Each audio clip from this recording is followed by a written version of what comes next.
Good afternoon or good morning. Thank you again for joining us, myself, Crystal White, and Eric Geeson, for part 4 of the low-income housing tax credit income and rent limits and utility allowances.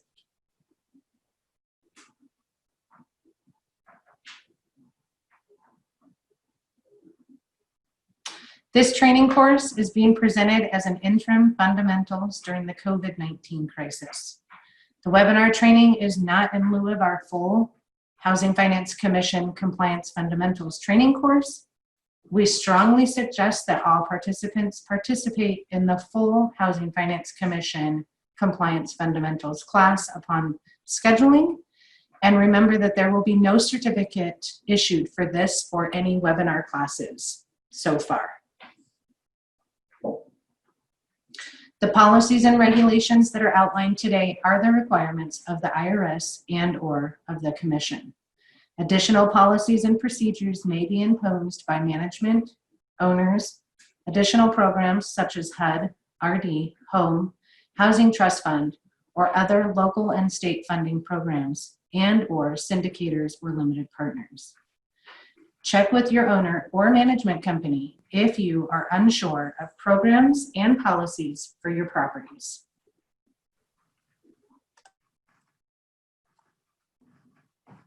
This webinar is going to deal with the income and rent limits. The income and rent limits may be found on our page at the hyperlink that is showing on this page. Be careful, many counties may have multiple limit charts, and they will be based upon the place in service or the bond closing date for those properties. So you may want to scroll down and verify if there's a second chart or not.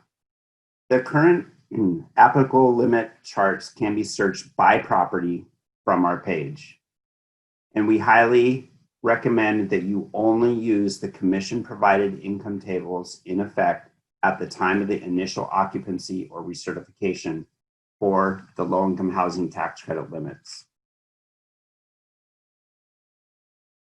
If you go to our Washington State Housing Finance Commission webpage and you click on the compliance tab and down to income and rent limits, this will be the main page that pops up. Here in the blue box, you can search the income and rent limits by property. Orange, you can see the full list of the income limits. The 2020 limits had just come out a month or so ago. Or you can look at the historical limits from the past. Once you click on look for the limits by property, a spreadsheet will come up such as this. You'll want to look for the property name, and here in this example is the 12th Avenue Arts Apartments. And if you go all the way over to the right, it will tell you which income limit to use, and you can click on that hyperlink and it will open up a limit of the applicable chart that you should be using. So in this situation, it will pull up the King County MTSP limits. The limits are separated at the top for income per person and per set aside percentage. And on the bottom, it's per bedroom and per set aside percentage. So for example, we're going to take a look at the 60% limit for a one person. So when you're doing a certification, and if you have a 60% set aside on your property, and you have a one person household, the maximum income limit would be $46,500. Their maximum rent, if it was a studio apartment at the 60% level, would be $1,162. That would be the maximum amount that you can charge for rent.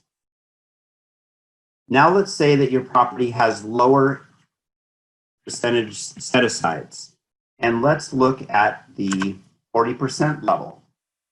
If your property has 40% for a one person, the maximum income limit would be $31,000. So you want to make sure that you're looking at the correct percentage and the number of persons in the household. The rent for this lower set aside at 40% would be a lower rent of $775.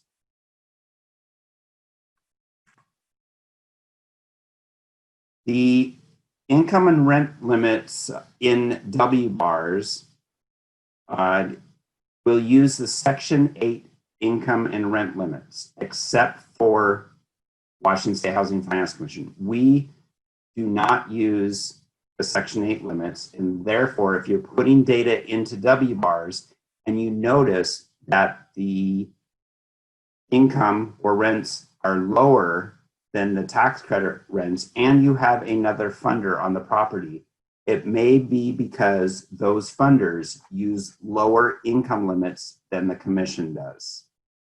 Please note that if you, that these other funders, we consider them to have more restrictive income and rent limits, and therefore W bars will pull those lower limits and place them into W bars.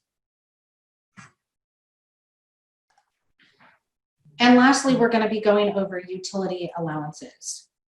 Utility allowances are very important because if your property has utility allowances and you do not actively check for changes and your rents go over the maximum limits like Eric had just talked about, that's one thing that we cannot allow you a correction period on. That is an automatic 8823 to the IRS for properties within their first 15 years. So what is included in the utility allowance? It's all utilities that are paid directly by the resident. As you can see by the asterisk, this may include phone if it's required for building entry, or cable TV if it's not an option. It's your responsibility to check and implement these quarterly. The reason why we say quarterly is because you have an implementation period to implement these.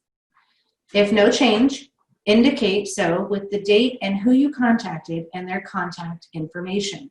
So if you pull your utility allowance schedule, on the upper right-hand corner, that's where you can check with the local PHA or utility allowance agency, and you would document who you talked to and the date that you talked to them 4 different times on that sheet, or how many ever times you talk to that agency.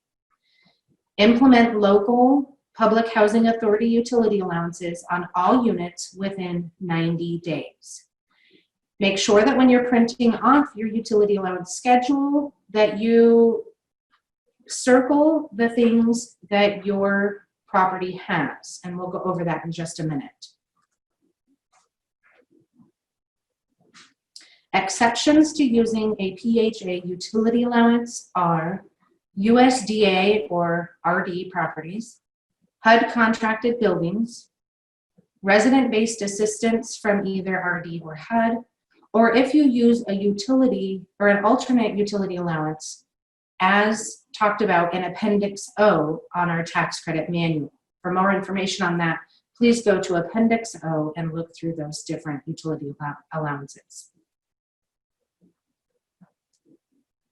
As you can see here, this is an example of a utility allowance that was pulled from the website.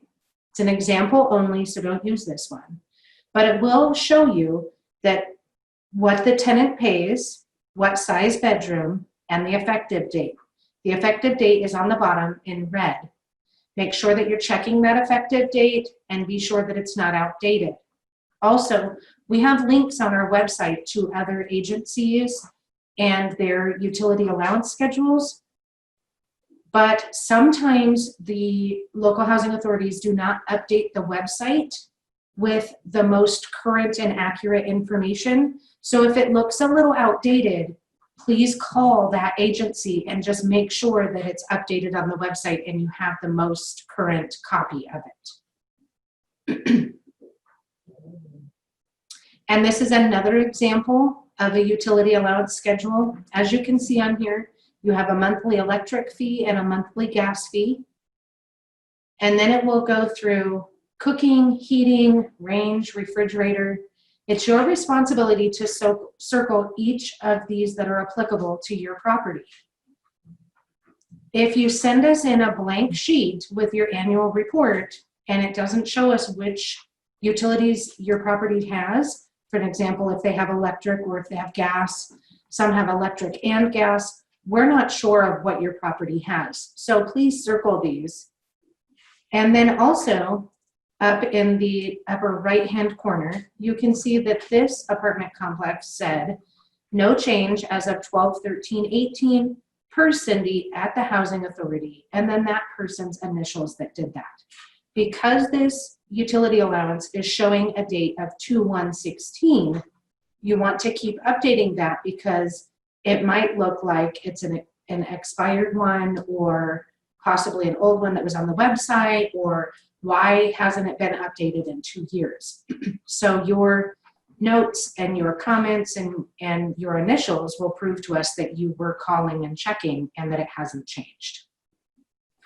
Make sure that you do the electric and gas fees for each bedroom size. So you have 1 bedroom, 2 bedroom, 3 bedroom, if they differ, or let's say that your property, one building is apartments, the other building is actual houses, and another building is townhouses. You would have different utility allowances for each type of those. So go ahead and document that when you send in your review so that we know. And then make sure you update these in W bars as they change as well.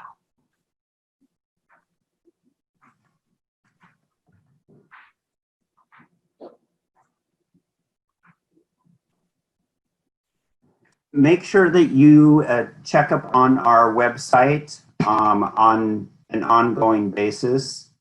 To reach the compliance tab of our website, go to WSHFC.org and click up in the yellow box where it says compliance.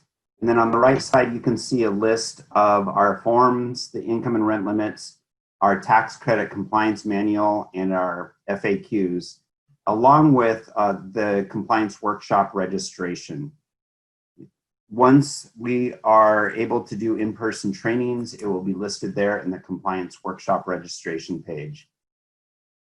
On the right side in the box, the e-news comes out on a monthly basis. We put all of the new topics and hot items. We list them in our e-news and send them out. So if you haven't signed up, make sure you sign up for that. Please be aware that if you have unsubscribed from WSHFC.org, you may not be getting the emails because you have requested no longer to receive the emails. You may want to give your portfolio analyst a personal email and see if they can help you in any way. But be aware if you're not receiving them, that may be the reason why. Also listed in the commission compliance workshops and training, listed here in the red box, is the resident certification forms webinar. If you have not watched this, we highly recommend that you do. It does go over our forms and talks about the purpose of them and how to complete them correctly. It will be updated here in the near future with updated and new forms that we have.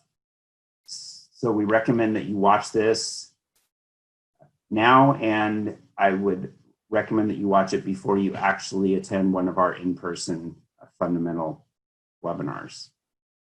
Up at the top, we will also be listing anything new and have our workshops listed up in that area. If you have any questions, please contact your portfolio analyst directly.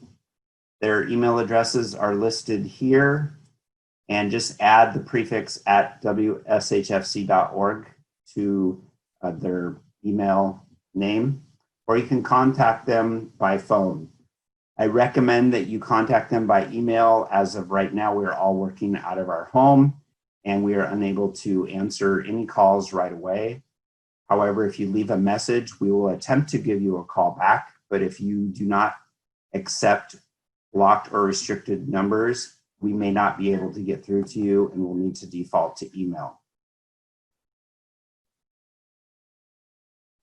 Thank you for attending our last webinar.